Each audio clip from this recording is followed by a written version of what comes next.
G'day and welcome to the second video on my Ultramarines channel, well, new Hobby High channel, preparing Primarchs. Now this will be a rare fish. These videos won't come out too often because I've got other things to do. I'm a family man. But I have started putting together Roboute Guilliman, and basically just getting the base and each unit separate, cleaned up, and primed, ready for work. Each arm, each leg, the head, the cape, all going to be a separate, possibly, hopefully, shorter video. But this one is mainly about me preparing the god-awful marble base. It's not god-awful. It was marvellous. It was really good. It was just not straight. And it didn't fit together well and it was warped. So you can see me here literally butchering it with a rasp and a file, just trying to get all the lines straight and plumb. And it was a pig of a thing. I went through a hell of a lot of milliput to get this thing level. The second level where those stone columns are on, neither of them were level at all. So I had to pull it all down. I puttied it all up, reset the stones, sanded, filed, sanded, puttied, sanded, filed, realigned all my straight lines. And this whole video, although it's going at 10 times speed, it took me about, I don't know, 2 or 3 sessions maybe, 4 or 5 hours in total. You can see I got some black. I'm putting on some black here. That's to you just rub it in, and it'll bring out, once you sand it, you'll actually see all your low spots, because the black line, you'll sand all the surface paint away, but you'll see all the low spots. It's a really good and easy way of getting straight on. Well, I've found it when I was doing my plastic model kits, you know, tanks and such. Really good way of finding low spots that need fixing up. Water and emery, it's all very good. This base itself, although it was a bit chunky and big, I probably could have done it a dozen different ways fucking better. But the results are pretty good. I also later on start cleaning up all the other bits and pieces. So it is now finally, as you'll see at the end of the video, done. It's undercoated, it's cleaned up, and it looks pretty true. I'm quite happy with it. Fair bit of work goes into it, but if it's going to be the centerpiece of my Ultramarines army, he needs to look plush. Unfortunately, because I'm doing the Calth, the idea of the army is to be the Battle of Calth. Most of my foot soldiers are actually on the planet's surface, and I don't think Roboute actually got to the planet's surface at all. I think he stayed on the orbital for the entire time of the novel. Now, I don't know much about the chap himself. I've only read a little bit of him in No Fear. And he comes across as a level-headed statesman. A real, not a tyrant, but how you would imagine an idealised Julius Caesar to be. For the people, of the people, protects the people, does the penultimate politician.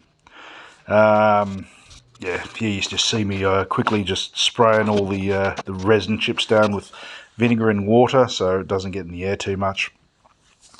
But Roboute, from what I've read, even though he's still a Primarch, and he's a ridiculously powerful chap. And occasionally his temper flares. And I was reading this part here in No Fear. I've got the book open here. And look at this. He has a look at some paperwork, and he finds out that the ship, the Camphor, has been freaking pre-aimed and readied and shot at his fleet in orbit. He's just put 2 and 2 together. This is the Marker Calth 15742. It means, Guilliman begins, as he takes the data slate back and ponders it, it means a precondition of malice. Now he looks at the flagship's vast crystal flex ports and the bombardment of the planet below. Not that that's in any doubt. If this started as an accident or a mistake. He's talking about the attack of Calthan, the word bearer's sudden turning on the Ultramarines. Then it is truly past any limit of forgiveness. It is, however, salutary to know that my brother's crime is entirely proven. Guilliman summons the master of the Vox, and with a quick gesture, rescind my previous loop broadcast, he says, taking the speaker horn, and replace it with this. He hesitates, thinking, then lifts his head and speaks cleanly and quickly into the device. Logar of Corpus, you may consider the following. 1. I entirely withdraw my previous autumn offer of solemn ceasefire. It is cancelled and will not be made again. 2. You or any of your motherless bastards are no longer any brother of mine. I will find you, I will kill you, and I will hurl your toxic corpse into hell's mouth. He takes his hand off the horn and gives it back to the Vox officer. Put that on repeat immediately. He's got a little bit of a temper on him. I mean, later on in the page he goes, I'll kill him. I'll literally kill him with my bare fucking hands. I'll freaking kill him.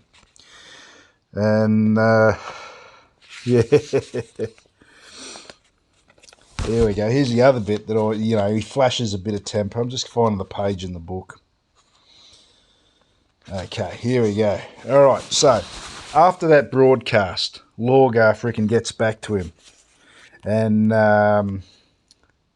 he goes, the Voxcaster says, my Primarch, Guilliman, pushes past him and heads for the lithocaster plate, which is sort of like, as I understand it, like a holodeck. You stand on it and it projects the being you're talking to directly in front of him. And he goes, there's no way you're going to stop me from having this conversation, Marius. Marius is Master of Vox. Guilliman steps onto the holographic platform. Light bends and bubbles in front of him, and images form, reform, and decay. Scratches of light on film, and then suddenly Logar is standing there, life-size, facing Guilliman, his face in shadow again. But the light construction makes him look utterly real. The shapes crowd around him, sections and fragments of shadow, no longer recognisable as his minions and lieutenants. Have you lost your temper, Roboute? Logar asks. You can hear him smile. I'm gonna fucking gut you, Guilliman replies softly. You have lost your temper. The great and calm and level-headed Roboute Guilliman has finally succumbed to passion. I'll fucking gut you. I'll skin you. I'll behead you. Ah, Roboute, Logar murmurs. Here, at the very end, I finally hear you talk in a way that actually makes me like you. A precondition of malice, says Guilliman. Barely a whisper. You took the camper file, and by my estimation, you took it at least 140 hours ago.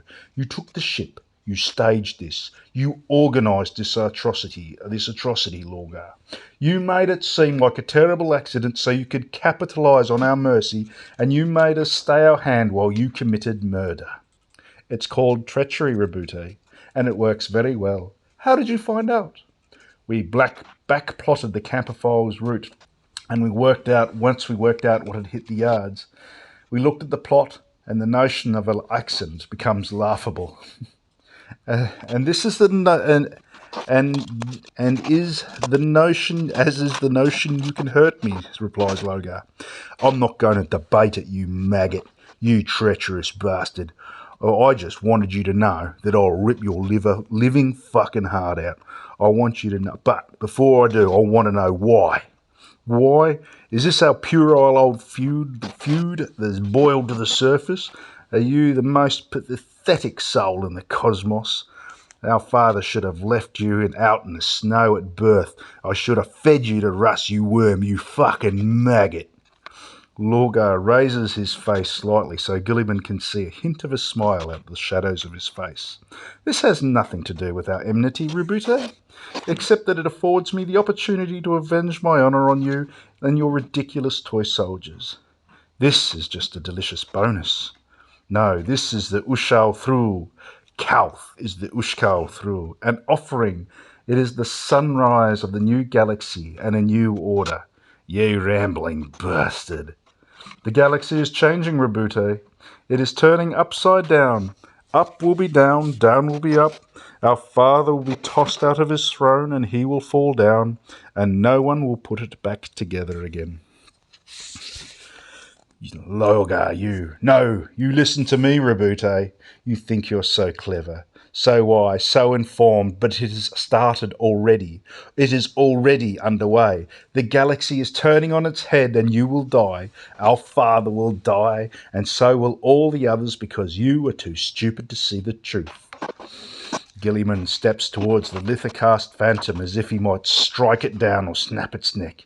Listen to me, Roboute, the light ghost hisses. Listen to me. The Imperium is finished. It is falling.